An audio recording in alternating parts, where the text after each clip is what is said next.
Isang gabi habang naglilinis siya ng veranda, narinig ni Lily ang mahinang kaluskos mula sa sala.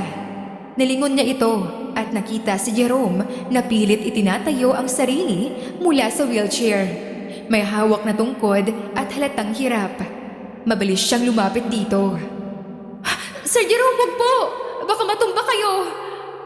Napatigil ang lalaki at napatingin sa kanya. Kaya ko. Hindi mo na ako kailangan pang tulungan. Ngunit nakita ni Lily ang panginginig ng kamay nito. Agad niyang inilapit ang sarili at marahang inalalayan ang braso ni Jerome kahit papilit nitong iniiwasan ang dalaga. Sir, dahan-dahan lang po. Tahimik lang si Jerome habang pinaupo siya ng dalaga sa sofa. Ilang sandali silang parehong walang imik hanggang sa marinig nila ang lagitik ng ulan sa labas. Tumingin si Jerome sa bintana, saka marahang nagsalita. Ayoko ng ganitong panahon. Bakit po? Wala lang. Masama lang ang naaalala ko sa ulan. Hindi na siya nagtanong pa. Sa halip, tinignan lang niya ito nang may pangunawa. Ang ulan po minsan nakakatakot, pero minsan din nakakalinis. Napatingin sa kanya si Jerome, napaisip sa kanyang sinabi. Hindi niya inaasahan ang ganitong mga salita mula sa isang labandera. Tahimik siyang ngumiti at hindi napansin ni Lily. Isang umaga, madidinig ang malalakas na tunog ng mga bagay na parang may naghahagis. Ang baso ng tubig na nasa lamesa ay nagkalat na sa sahig at basag na basag. Habang si Jerome naman ay nanatiling nakaupo sa gilid ng kama, nanginginig ang mga kamay at galit na galit. Hindi pa man siya nakakabawi sa emosyon ng tawag na natanggap niya, ay parang gusto na niyang ilabas ang lahat ng galit sa mundo. Humugot siya ng malalim na buntong hininga, pinipigilan ang panginginig ng dibdib. Ngunit sa huli, napahampas siya ng kamao sa mesa. Wala kang kwenta. Lahat ng ito, walang silbi. Sa labas ng kwarto, narinig iyon ni Lily habang nag-aayos siya ng mga labahin. Napatigil siya sa ginagawa at nakaramdam ng kaba. Hindi iyon ang unang beses na narinig niyang nagsigaw ang amo. Pero ngayon, iba ang tunog ng galit nito na may halong lungkot at pagkawasak. Lumapit siya sa pinto, kumatok ng marahan. Sir Jerome, ayos lang po ba kayo riyan? Ngunit walang sumasagot. Tanging marahas na baghampas lamang ng kung anong bagay sa loob ang naririnig pa rin niya. Kinabahan na ang dalaga. Sir, pasensya na po pero narinig ko kayo na parang may binabasag. Papasok na po ako. Baka nasugatan kayo. Agad siyang sinalubong ng magulong kwarto. Kalat ang mga papel at basong may natapong tubig sa sahig. Si Jerome ay nakaupo pa rin sa gilid ng kama. Mahigpit ang pagkakahawak sa tungkod at parang handa na itong ihampas sa kahit kanino. Sino ang nagsabi sa'yo na pwede kang pumasok dito? Agad na natigilan si Lily, ngunit lumapit pa rin ang bahagya sa kanya. Pasensya na po, sir. Akala ko po kasi... Akala mo ano? Ha? Nakailangan ko ng tulong mo? Feeling mo ba isa kang tagapagligtas? Umiling si Lily. Nanginginig ang boses niya. Hindi po, sir. Nag-aalala lang po ako. Akala ko... Huwag kang mag-alala sa akin. Hindi ko kailangan ng awa mo. Hindi ko kailangan ng awa mula sa kahit kanino. Tumayo ito. Pilit na itinatayo ang sarili mula sa wheelchair. Halata pa rin ang iniinda nitong sakit sa mga binti.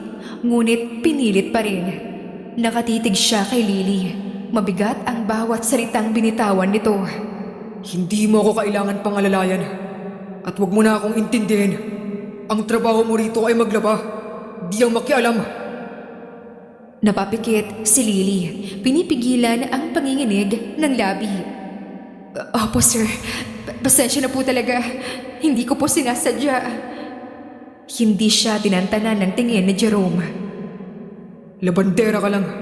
Tandaan mo yan. Kung gusto mong manatili dito ng matagal, gawin mo lang yung trabaho mo. Wala kang karapatang pumasok dito kahit kailan mo gusto. Hindi na niya alam kung saan nanggagaling ang galit niyang iyon. Ang totoo, galit siya, hindi kay Lily, kundi sa sarili. Sa katotohanang nakakulong siya sa upuang iyon sa paglayo ni Divina. Sa kawalan ng kontrol sa buhay na dati ay hawak niya. Ngunit si Lily, wala siyang alam sa lahat ng iyon. Ang nararamdaman lang niya ay hiya at sakit. Opo sir, pasensya na po. Tumalikod na siya. Mabilis nang lumakad patungo sa pinto. Pero bago pa siya lumabas, muli niyang narinig na nagsalita si Jerome. At isang bagay pa. Huwag na huwag mo akong titignan na parang kaawa-awa ko. Nainis ako sa ganyang tingin. Napahinto si Lily. Huminga ng malalim pero hindi na siya lumingon pa. Marahan niyang sinara ang pinto sa likod kasabay ng pagtulo ng luha na kanina pa niya pinipigilan.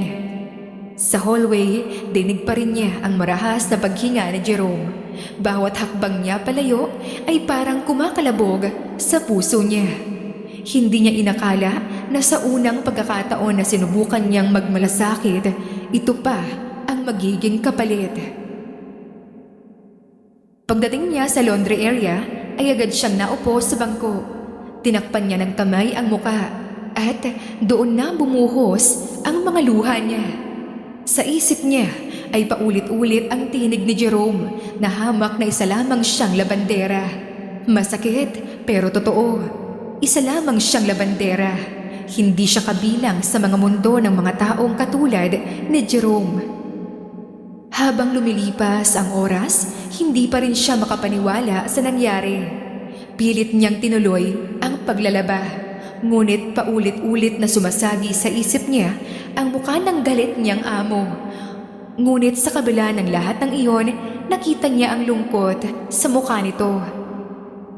Sa kabilang banda, nanatili si Jerome sa loob ng kwarto. Nakatingin siya sa sahig, sa mga basag na baso at sa kanyang sariling mga kamay na nanginginig pa rin.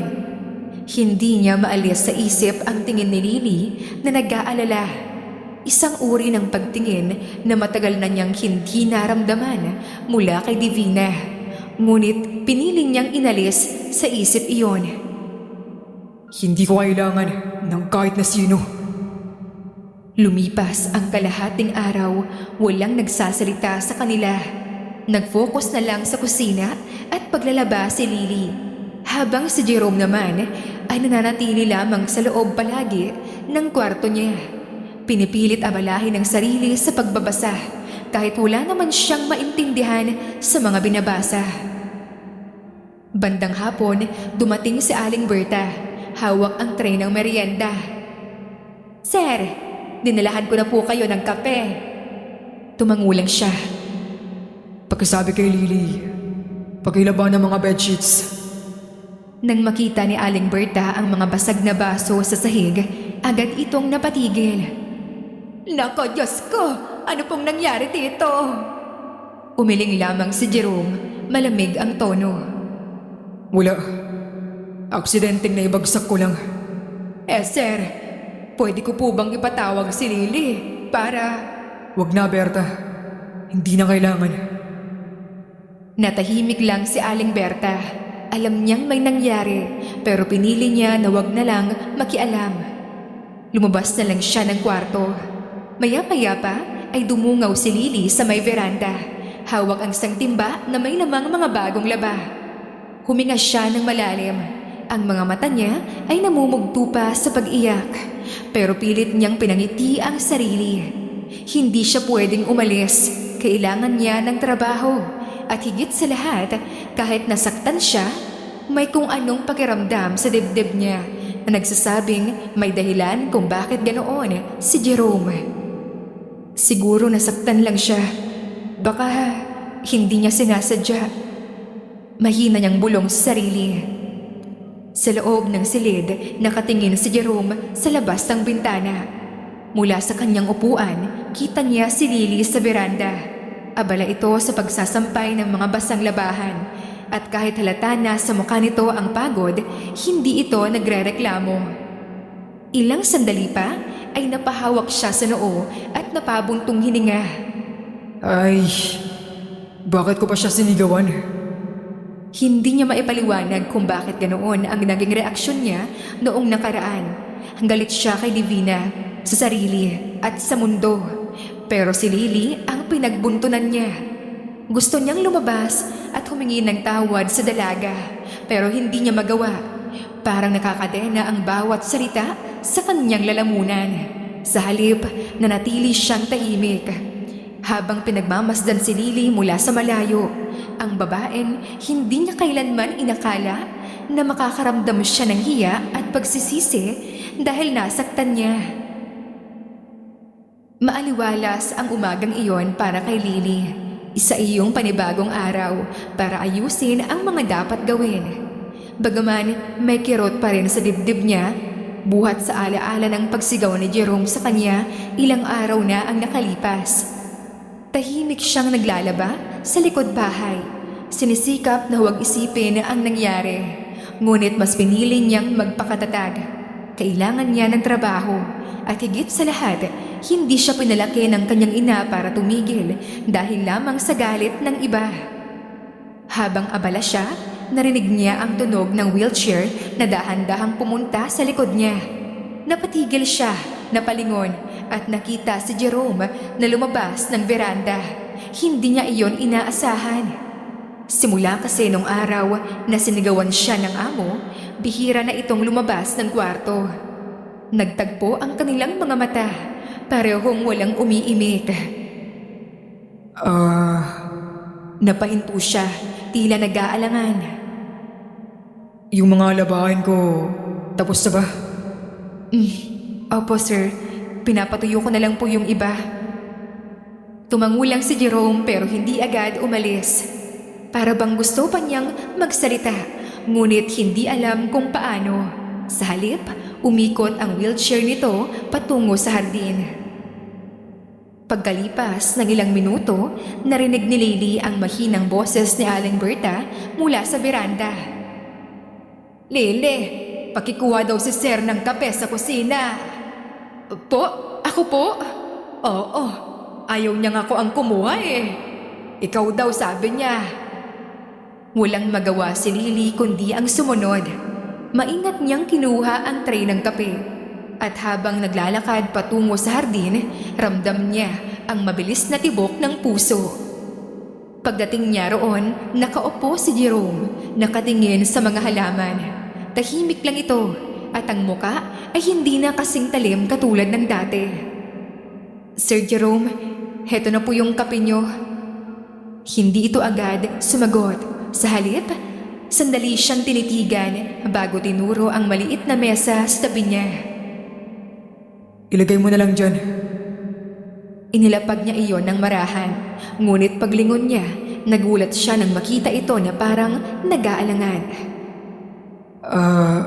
Salamat. Sandali siyang napatingin dito, hindi makapaniwala. Yon ang unang beses na marinig niya itong magpasalamat mula nang magsimula siya sa mansyon. Wala pong anuman, sir. Pagkaraan ng ilang sandali, si Jerome na mismo ang unang nagsalita. Yung araw na pumasok ka sa kwarto ko. Napatigil si Lily, bahagyang nanlaki ang mga mata. Hindi niya inaasahang uungkatin pa iyon ni Jerome. Hindi ko dapat ginawa yun. Hindi alam ni Lily kung ano ang isasagot. Sa tono ng boses nito, alam niyang iyon na ang pinakamalapit na baghingi ng tawad na kaya nitong sabihin. Ngumiti siya ng pilit. Wala po iyon, sir. Siguro, pagod lang po kayo noon. Tumango si Jerome sa kamarahang napatingin sa tasa ng kape sa kanyang kamay. Hindi lang pagod. Minsan kasi may mga bagay na hindi mo kayang ayusin kahit ano pang lakas mo. Sa loob-loob ni Lily, parang unti-unting lumalambot ang mga pader ni Jerome na dati niyang iniiwasan. Nang matapos ang kanilang pag-uusap, agad siyang bumalik sa laundry area. Pero iba na ang tibok ng puso niya. Hindi niya alam kung bakit, pero parang may kung anong pagbabago sa boses ni Jerome. Hindi na ito galit, pero may halo na ng pag-aalala. Kinagabihan, habang naglilinis siya sa may hallway, narinig niyang muli ang boses ni Jerome mula sa loob ng sala. Lily, pakitulungan mo nga ako sandali rito. Agad siyang pumasok. Opo sir, ano pong kailangan niyo? Tinuro nito ang isang libro sa mataas na shelf. Pakiabot nga yun. Hindi ko kasi maabot. Lumapit siya at marahang inabot ang libro. Nangakmang iaabot niya na kay Jerome, hindi sinasadyang nagdikit ang kanilang mga kamay. Sandali silang parehong natigilan. Eto po sir. Salamat. Mabilis siyang umatras at napansin ni Jerome ang pamumula ng pisngi niya. Napakunot noo siya ng bahagya, parang naguguluhan sa sariling ekspresyon. Paglabas ni Lily, napailing siya sa sarili. Ano ba tong nararamdaman ko? Parang kakaiba. Sinubukan niyang ipagkibit balikat, siguro dahil lamang sa hiya o kaba. Hindi niya dapat isipin iyon. Siya ay isang labandera lamang at si Jerome ay amo niya. Kinabukasan, parang mas iba na ang kilos ni Jerome. Hindi na ito palaging tahimik at malamig. Paminsan-minsan, naguutos ito pero sa mahinahong paraan na. Kapag may mali si Lily, hindi na pasigaw ang mga tugon nito. Isang umaga, habang nag-aayos si Lily ng kortina sa sala, bigla na naman siyang tinawag ng lalaki. Lily, may nakuha ka bang sulat sa gate kanina? Opo sir, iniwan po ni Mang Romy. Sabi daw po ay para sa inyo. Pakidala nga rito. Iniabot niya ang sobre. Habang binubuksan iyon ni Jerome, napansin niya na parang napapaismid ito. Nakita rin niya na parang malalim ang iniisip nito. Sir, may problema po ba? Wala naman. Mga papeles lang. Papalayo na sana siyang muli nang tinawag nito. Lily, Huminto siya at lumingon. yung almusal mo kanina, kumain ka ba ng maayos? Opo sir. Bakit po? Umiling si Jerome. Parang wala lang. O wala naman. Mukha kasing di ka kumain eh. Kaya tinanong ko lang. At doon siya lalong nagtaka. Paglabas niya ng sala, napahawak siya sa dibdib niya. Bakit ganun? Parang kailan lang. Halos ibuhos niya ang lahat ng galit sa mundo sa akin. Ngayon naman, tinatanong niya kung kumain na ako. Kahit litong-lito siya, hindi niya maitago ang ngiti. Kinahapunan, bumuhos ang ulan. Abala si Lily sa pag-aayos ng mga nilabhan. Habang si Jerome naman ay nakaupo. Pinagmamasdan siya mula sa loob. Ilang beses niya na itong nahuling nakatingin. Pero sa tuwing magtatama ang kanilang mga mata, agad nitong iniiwas ang tingin. Isa pang pagkakataon, nangakmang aalis na siya. Biglang nagsalita si Jerome.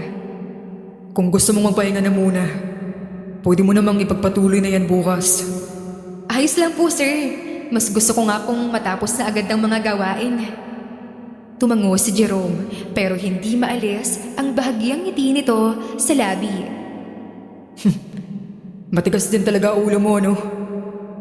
Napangiti rin si Lily. Hindi naman po. Gusto ko lang po na maging maayos ang trabaho ko. Eh di, ikaw bahala. Ilang araw nang hindi nagsusungit si Jerome at para bang napapadalas ang kanyang mga ngiti sa tuwing nakikita si Lily. Marahil ay dahil sa kakaibang presensya ng dalaga. Kahit simpleng labandera lamang ito, kakaiba ang paraan ng paggalang at pag-aalaga nito sa kanya. Nang maghapong iyon, habang nakaupo si Jerome sa wheelchair, dahan-dahang lumapit si Lily, bit-bit ang tray ng juice. Sir Jerome, gusto niyo po ba ng juice? Mainit po ngayon, baka ma-dehydrate kayo. Tahimik lamang si Jerome nung una. Nakatingin ito sa mga punong naroon sa harapan ng bahay. Hindi niya alam kung anong pumasok sa isip niya nang bigla siyang magsalita. Lily, gusto kong mamasyal. Pwede mo ba akong samahan? Napatigil si Lily, napatingin dito na para bang hindi makapaniwala sa narinig. Ha? Sir? Tayo po? Bahagyang ngumiti naman si Jerome. Oo, gusto ko sanang lumabas. Dito lang sa subdivision. Nakakasawa na kasi sa loob ng bahay. Hindi napigilan ni Lily ang matuwa. Sa mga nakaraang araw kasi, halos hindi niya makita si Jerome na ganito kakalma at parang may sigla sa mga mata nito ngayon. Agad niyang nilapag ang tray sa mesa at ngumiti ng buong buo. Sige po Sir Jerome, pero baka mapagod kayo. Walang kaso ron. Mas okay nang mapagod sa lakad kaysa mapagod sa kakaisip. At doon nagsimula ang isang kakaibang pakiramdam sa pagitan nila. Nang makalabas sila ng bahay, nadama agad ni Jerome ang hangin na dumampi sa mukha niya. Hindi na niya naranasan ang ganitong pakiramdam mula pa noong siya ay naaksidente. Hawak ni Lily ang handles ng wheelchair at dahan-dahang itinulak ito palabas patungong park. Tahimik lamang sila habang naglalakad. Pagdating nila sa may park, huminto si Lily sa tapat ng malaking puno. May tindahan ng ice cream sa gilid at ilang upuan sa ilalim ng lilim. Sir Jerome, gusto niyo po ba ng ice cream? Libre ko po. Libre mo? Umangat ang sangkilay niya pero bakas sa mata ang amusement. Mukhang malaki ang sweldo mo ah. Hindi po, pero minsan kailangan ding magpakasaya kahit may problema. Napangiti ang binata. Sige na nga lang. Vanilla flavor sa akin ah. Tumakbo si Lily patungo sa tindahan at habang pinagmamasdan ni Jerome ang dalaga, hindi niya maiwasang mapansin kung gaano kataas ang energy nito. Kahit alam niyang simpleng babae lamang ito, naisip niya bakit parang ang gaan ng buhay kapag kasama niya si Lily. Pagbalik ni Lily, may dala na itong 2 ice cream cone, isang vanilla at isang chocolate. Umupo ito sa tabi ni Jerome at medyo naiilang. Ang ganda po ng panahon, no? Hindi masyadong mainit, hindi rin malamig. Matagal na rin na hindi ako nakakain na ito. Tinignan niya ang ice cream sa kamay. Noong bata pa ako, palagi kong sinasabihan ng sarili ko na kapag yumaman ako, bibili ako ng ganito karaming ice cream na gusto ko. Nagawa naman niyo siguro yun, di ba? Oo, pero hindi ko na pala kailangan bumili ng marami. 2 lang pala, sapat na. 2? Bakit po? Ngumiti si Jerome at tinignan ito ng diretsyo. Isa para sa akin, isa para sa taong nagpapasaya sa akin. Namula si Lily. Hindi niya alam kung anong isasagot niya, kaya tanging tawa na lamang ang pinili niya. Nako Sir Jerome, marunong na pala kayo magbiro ng ganyan. Hindi ako nagbibiro, Lily. Nagkatitigan silang dalawa. Parang tumigil ang paligid. Hindi alam ni Lily kung bakit parang kumabog ng mabilis ang puso niya. Hindi rin niya alam kung ano ang mararamdaman kasi imposible, di ba? Isa lang siyang labandera. Pagkaraan ng ilang sandali, tumayo si Lily at hinawakan ang kamay ni Jerome, pampatanggal ng awkwardness. Sir, gusto niyo po bang subukan maglakad? Napatitig sa kanya si Jerome. Hindi pa ako sigurado. Hindi niyo naman po kailangan madaliin. Kahit pa isa-isang hakbang lang, nakaagapay ako sa inyo. Dahan-dahan niyang inalalayan si Jerome tumayo mula sa wheelchair. Ramdam naman ng binata ang mahigpit pero maingat na pagkakahawak sa kanya ng dalaga sa braso niya. Sa loob ng ilang segundo, nakatayo siya. Nanginginig man pero nakatayo. Lily, nakaya ko. Talagang kaya niyo po yan, Sir Jerome. Oh, dahan-dahan lang. Habang pinapanood siya ni Lily na umaangat ang bawat paa, unti-unti namang napuno ng tuwa ang dibdib niya. Salamat, Lily. Wala po iyon. Ang mahalaga, hindi kayo sumusuko. Ilang sandali pa silang naglakad hanggang sa napagod na si Jerome at umupong muli sa wheelchair.